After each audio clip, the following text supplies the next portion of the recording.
Let's learn 10 more advanced English words. In this video, we will pay special attention to syllable stress.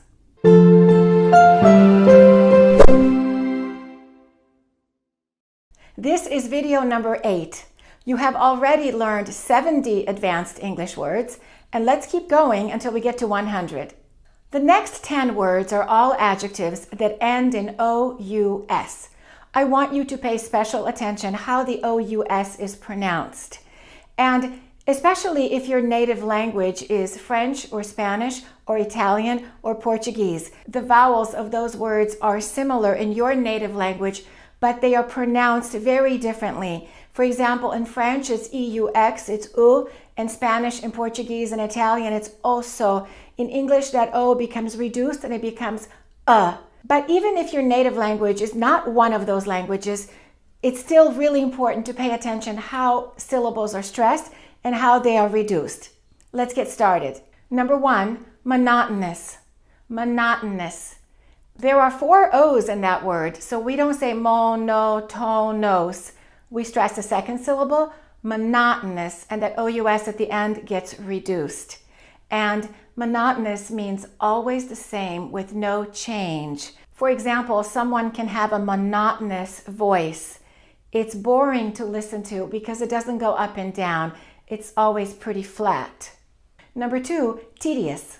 Tedious. Tedious is similar to monotonous because it's something that's boring, but tedious usually is related to a job. If you have to repeat something over and over again, and it's very slow and it's very boring, and you're not interested in it, that's a tedious job. Number 3, hazardous. Hazardous means risky or very dangerous. Number 4, infamous. Infamous. Be careful about that word. It's not infamous. We have the word famous, but this one we stress the first syllable, infamous. Infamous is when you're famous for something very bad. A criminal can be infamous. Number 5, anonymous. We stress the second syllable, anonymous. If someone is anonymous, they don't want to give their real name. They don't want you to know who they are. So sometimes maybe you will receive an anonymous letter or an anonymous comment. We don't know who the person is. Number 6, vigorous. Vigorous means very strong and very energetic, full of energy, and vigorous people have a lot of strength. And sometimes you can do vigorous exercise, which is challenging, difficult exercise. Number 7, tremendous. Tremendous means very large, very impressive, excellent, but it can also mean when there is a lot of something, tremendous. Number 8, studious. A studious person loves to study. They're always studying and they're reading books. Number 9, ambiguous. Ambiguous. Ambiguous means not clear, or maybe there are 2 ways to look at something, so you don't know which one is correct. There are different ways to understand something. That's ambiguous. And number 10, oblivious. Oblivious. An oblivious person is not aware of what's going on around them. They have no awareness. They're ignorant of their surroundings. Maybe they don't pay attention or they don't care. And now let's use these words in sentences. And pay attention to which syllables I stress and which ones I reduce. And of course, which words I stress and which ones I reduce. And of course, connecting words together is really important too. Number 1, the teacher's monotonous lecture almost put me to sleep. Make sure you reduce the O-U-S of monotonous. Almost put me. Hold both of those T's. And there are 2 thought groups. The teacher's monotonous lecture almost put me to sleep. Number 2, I need to find a new job because my current one is so tedious. And here there are 2 thought groups. And let's connect finda and let's connect current one is so tedious. One is so. And let's hold the T of current. I need to find a new job because my current one is so tedious. Number 3, smoking is hazardous to your health. Let's connect the G and the I. Smoking is. Smoking is hazardous to your health. Number 4. The infamous war criminal was finally arrested. We're going to say the infamous because infamous begins with a vowel, and war criminal is a compound noun, so we stress the first word, war criminal. The infamous war criminal was finally arrested. Number 5. I wonder why that writer prefers to remain anonymous. 2 thought groups again, and we're going to hold a T of that writer, and let's connect remain and anonymous. Remain anonymous.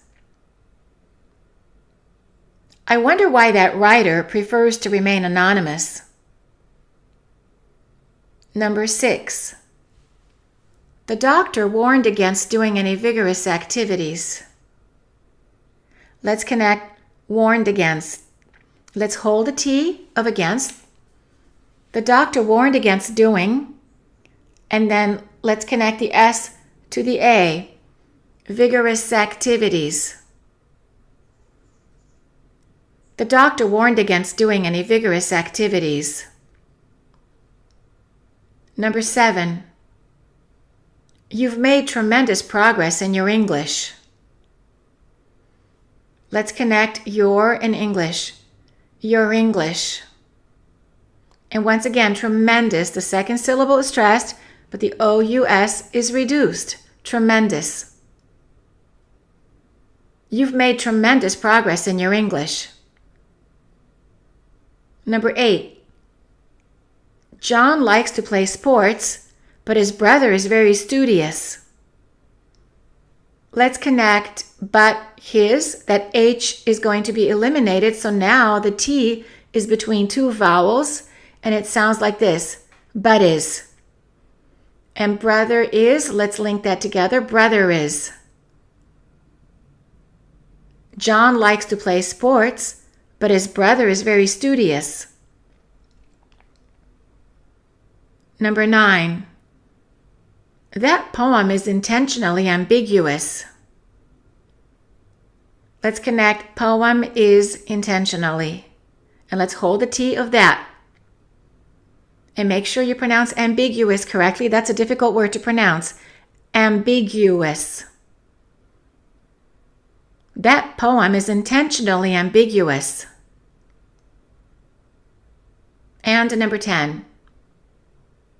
He was so focused on his work that he was oblivious to his surroundings. In this sentence, we have a lot of linking, and we have 3 different pronouns, his, he, and his. Again, all of those H's will be eliminated, and they will be linked to the previous word. So first we link was so. We have 2 S's. We only pronounce them as one. He was so. And then focused on becomes focused on. And on his becomes on is. So let's do that first part. He was so focused on his work. And then we're not going to say that he. We're going to say daddy. Because the T now is between 2 vowels when the H is eliminated. Was oblivious. Let's connect the S to the O. And to his surroundings. Let's connect the 2 S's, his surroundings, and let's eliminate the H. To his surroundings. That's a hard one. All right, now let's do the sentence again. He was so focused on his work that he was oblivious to his surroundings. And this time, your homework is to find other new words that end in OUS. There are so many of them in English.